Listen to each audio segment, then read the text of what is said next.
2B is one of the best waifus on the internet, and I don't think anyone hasn't gooned on her at least once. But this week, Twitter account Anime News and Facts revealed that back in 2023, Yoko Taro had an interview with Famitsu regarding the differences in the Nier Automata anime and game. He noted that the reason for the difference was due to him believing the fans of the series wouldn't want to see the same story twice.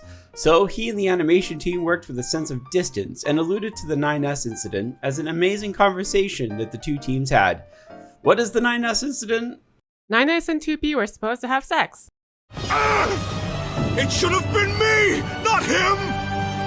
It's not fair! At least if Yoko Taro got his way. ANIPLEX producer Miha Matsumoto denied the idea, reasoning that 9S just wouldn't do that, and that fans just wouldn't like it. Something that Yoko Taro now agrees with after turning 50 years old, because I guess that matters. Anyway, welcome to Necro News, the show where we cover the hottest gaming news from the last week. This week, we're going to be covering what happens when you challenge a billionaire to a 1v1, and so much more.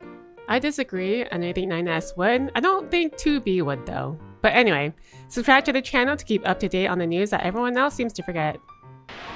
I want to preface this next story by promising that while we joke a lot, we do strive to stay impartial while delivering news, and we don't cherry pick topics to cover.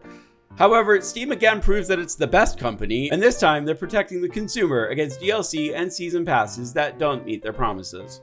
There have been many games that sell season passes that don't always put out everything promised. A notable example of course being Redfall, but there have been many others. In these instances, players buy the season pass, and if the game doesn't fulfill its promise to them, they're basically shit out of luck. But Steam recently updated the Steamworks documentation to state that if a developer intends to sell a season pass, then the following criteria must be met. One piece of DLC included within the season pass must already be released, a description of the contents of each DLC in the season pass, and the expected release date range for each DLC.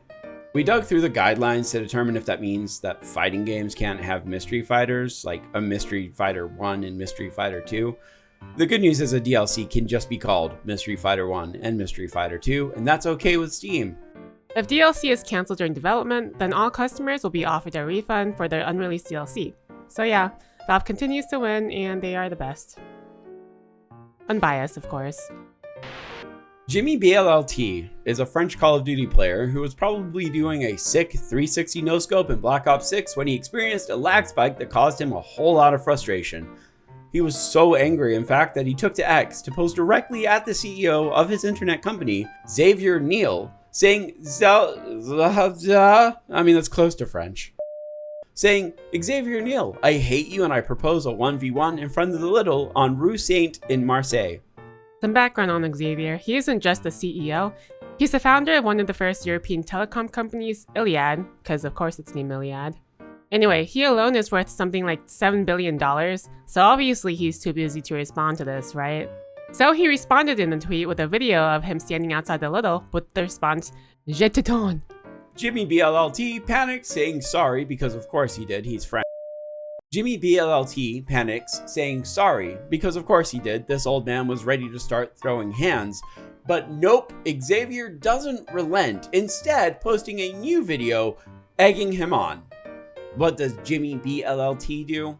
Well, he posts, I would have liked it, but 32.2 temperature plus stomachache plus headache, so I give up. How very French of him. Funnily enough, the company Little even got into the joke, tweeting out, please come and pick up this man who's been tweeting since this morning in front of the store. This isn't so much game news story as it is just really funny. But also, let us know, would you throw hands with this old man? Space Station 13, for those of you who don't know, is like a match-based space station simulator for artistic people. You just have to do a job ranging from a janitor to a medical expert to a clown. There is a point to the game. You can also technically win a round. I don't know how. I've never been able to do it. I don't really know if anyone knows how to do it, but you can do a lot of crazy shit in the game. It's been around for a while, like a long while. And the reason it isn't more widespread is due to the fact that the game is entirely played in a game client called Beyond, which came out in 1996. So you see the problem? However, after many attempts to make a Space Station 13 remake or a successor, we finally have Space Station 14. And it's on Steam, which Skull has been diving into recently because he's lost control of his life. I regret nothing. Unfortunately, and also appropriately for the game, the main development team, Wisden, has been hit with major setbacks that's kind of their own fault. Both the game admin team and the head admin team have left. We're not sure how many people were in each team, but if you've hosted a public game server before, you likely know how bad this is. And if you haven't, it's like the Jake Paul and Mike Tyson match if there wasn't a referee. He isn't joking either. Wisdom lost a team of referees and the team above them that handles community tasks such as mods, game masters, community managers, you name it. The problem is that Wisdom's development team, which serves as the baseline for Space Station 14 right now, is being developed in tandem to hosting the public servers. The game is nowhere near the complexity of some Space Station 13 servers, and from the outside, the developer seems like a perfectionist. And this is a major problem when there's a paid hacker client out there that allows for ban immunity and even faking hardware IDs in order to frame other people as hackers. So because the dev is focused on finishing what's effectively an early access product, anything related to developing counter-hack stuff, at least from what we can tell, took a back seat. So you've got two admin teams who are feeling exploited by the dev team and are not getting proper support or aid. Thankfully, SS14 is open source, so if Wisdom were to ever die, plenty of third-party servers can live on and pick up the torch. Some even have more features than Wisdom does right now, even if their code is kinda shoddy, so it's not all bad. I promise you guys this is the last time we'll talk about the Palworld court case until something major happens. Lightning fast recap. Nintendo divided one patent into 3 separate patents that helped back up their patent infringement allegation against Pocket Pair. All of them were related to throwing balls in real time to catch monsters. However, Japanese patent attorney Ryo Arashida has gone on record to state that while things are still unclear, an unlikely ally has shown up in Pocket Pair's favor. That ally is a GTA 5 mod from 2016 called Pokemon Go GTA Edition. The mod had mechanics that were very similar to one of the 3 patents Nintendo is using to sue Pocket Pair with. Because of this, there's a possibility that the court will use this as a precedent to deem one of the 3 patents invalid, which is rad. But they still have to deal with the 2 other patents, so we're not all clear yet, plus it's really hard to tell where anything else is going to go. Anyway, this is the last time we're going to talk about it until something bigger happens. Our final story is that the Dorito Pope himself is trying to trademark the phrase Game Awards so that no one can ever do another Game Awards type thing other than him. He's also telling his fans through email to file with the United States Patent Office on his behalf. And that's not all. If you've been on the internet at all this week, you'll know that there's a lot of discourse over the Game of the Year nomination for the Elden Ring DLC, Shadow of Erdtree, a game that came out last year and already won Game of the Year, instead of being added to its own category with other DLCs and expansions. But we also noticed something else. Why is Star Wars Outlaws here at all?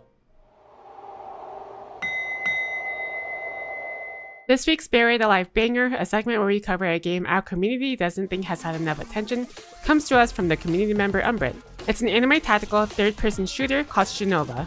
But that term anime isn't just a genre mark. The game's whole system revolves around being able to change from a 3D character to a 2D character in real time, allowing you to dodge bullets, stick to walls, and squeeze through tight places.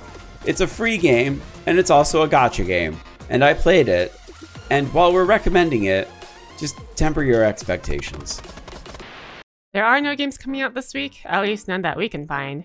However, we did discover that Half-Life Alyx, an exclusive VR game, has now been fully modded to be playable completely with mouse and keyboard. So if you want to play this chapter of Half-Life, you should. And we'll link it down below for you. And here's our schedule for this week. More RoboCop, I'll do a rent-a-thon on Wednesday, and Sunday is going to be a mystery stream. We're not sure what we're doing. That's it for this week's Necro News. We're still working on that second video, so bear with us because there's lots of information to sift through. Anyway, subscribe if you're not already so you don't miss out. As always, a very special thank you to our channel members. We'll be releasing the aforementioned video a few days early to members, so consider becoming a member to watch the video before it releases to the public. We're probably going to be doing more small members only streams in the upcoming months, where we just yap for a while doing random stuff, but we'll let you know. And if you made it this far into the video, post a turkey melt for Thanksgiving. Until next time, everyone. Goodbye. Goodbye.